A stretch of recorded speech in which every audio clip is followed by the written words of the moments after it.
We come on the air with an incredible piece of news. Donald Trump is facing a giant ego boo-boo. A federal judge has ruled that Donald Trump's name must be removed from the Kennedy Center in Washington, D.C.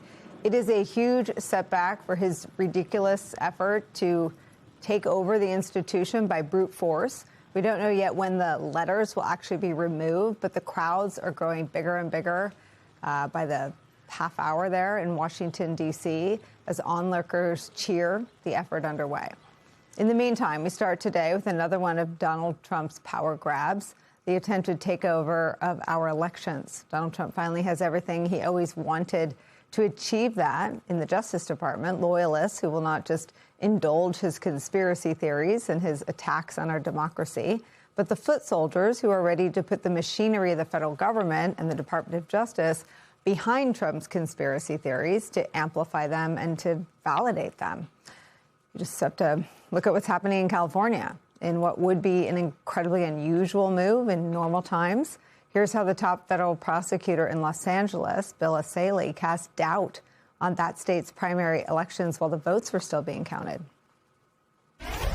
We're doing the work. We're doing the best we can in the circumstances. I expect people will be charged. It will be election fraud charges in the next, I hate to put timelines on things, but 1 to 2 months. I believe we need some of these results to be certified so we can prove some of the allegations.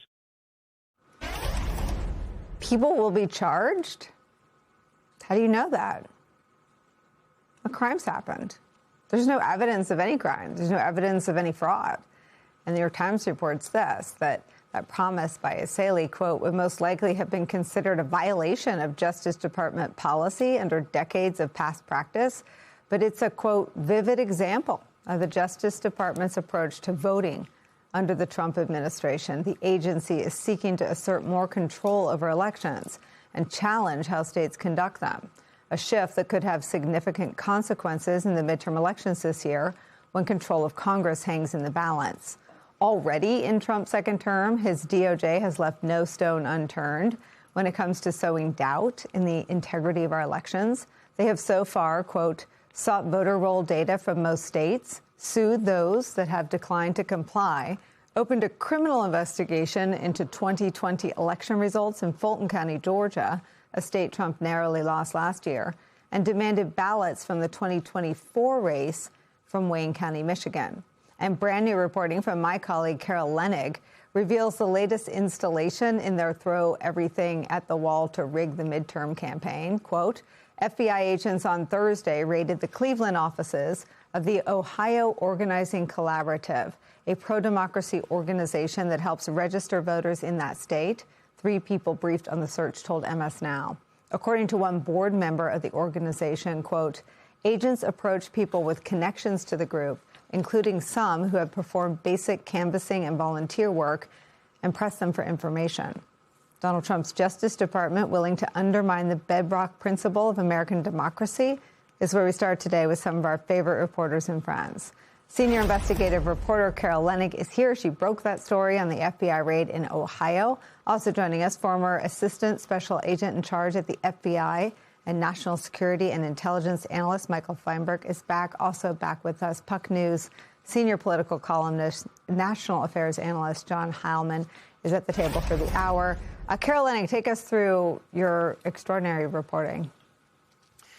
Yeah. So, Nicole, last night we started getting tips that FBI agents had raided this Ohio organization that has a lot of pro-democracy initiatives, but one of the most important ones is called the Democracy Builders Initiative that tries to register voters who aren't registered but are legally able to vote.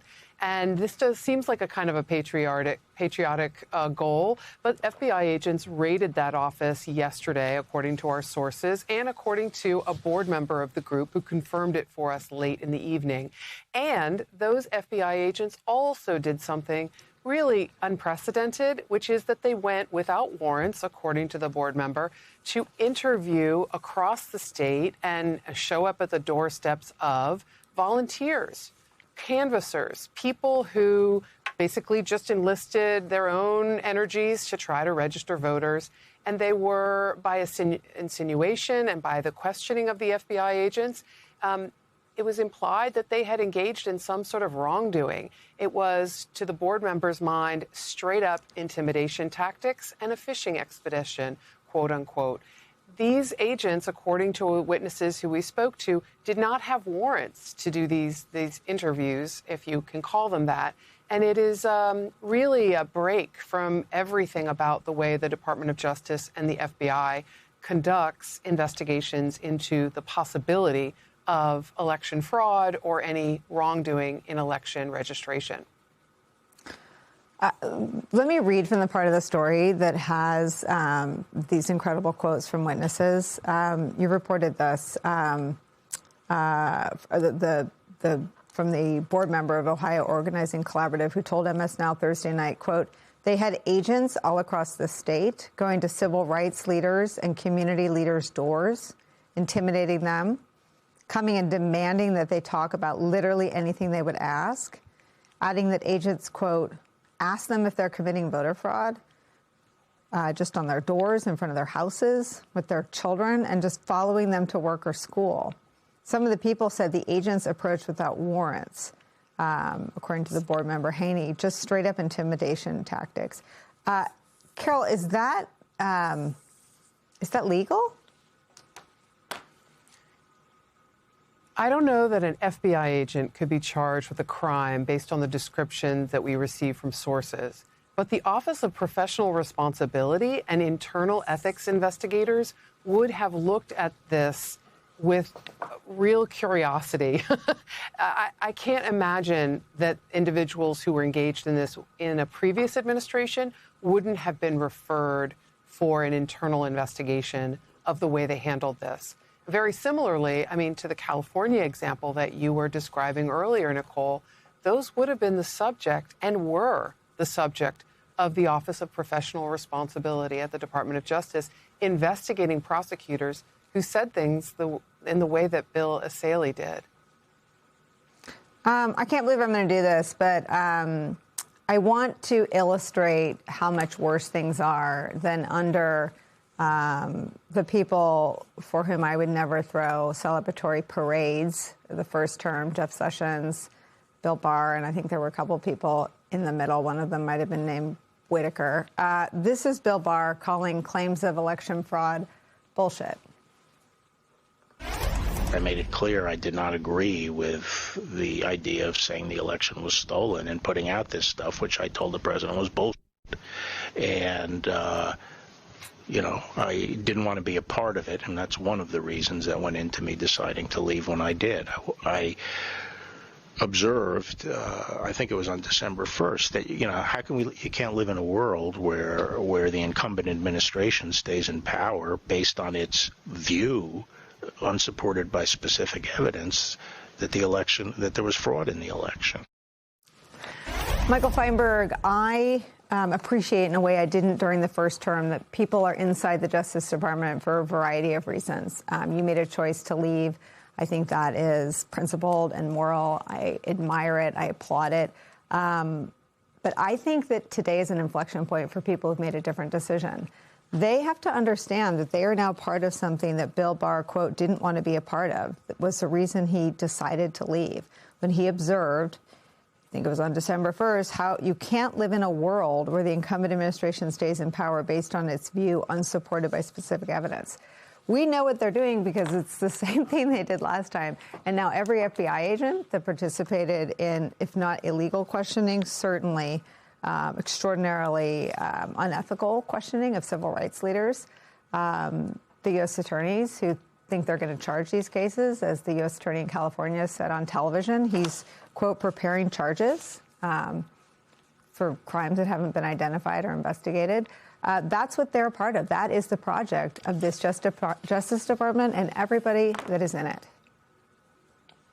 Yeah, it's incredibly difficult to dissent from that conclusion, which for me personally is just a little heartbreaking, to be honest, because I really assumed that the line level workforce would realize that activities like this are incompatible with their oath of office. Now, I want to be clear. There is nothing illegal about the FBI going to somebody's house to interview them. They do not need a search warrant for that. They do not need any sort of warrant to go have a conversation. And I would hope at the same time, every American citizen, regardless of their political background or leanings, knows you don't have to talk to the FBI when they show up at your door. You can ask them to leave your property. You are under no obligation to answer their questions. And I can't believe we live in an upside down world where somebody with my background is now explaining how to thwart the FBI's efforts, in a sense. But what we're seeing here can't just be taken in isolation as something that happened in Ohio. It has to be compared with and taken as a whole with what happened in Wayne County, Michigan, with what happened in Fulton County, Georgia, with the statements coming out of the Central District of California. And yes, with the attempt to overturn the election, we saw in 2020 and 2021 that culminated in the events of January 6th. If I'm an FBI agent and I'm reading the papers and I'm seeing this pattern, I would not be comfortable taking part in any of these operations without some pretty clear guidelines and predication and a theory that was not based on lunatic conspiracies.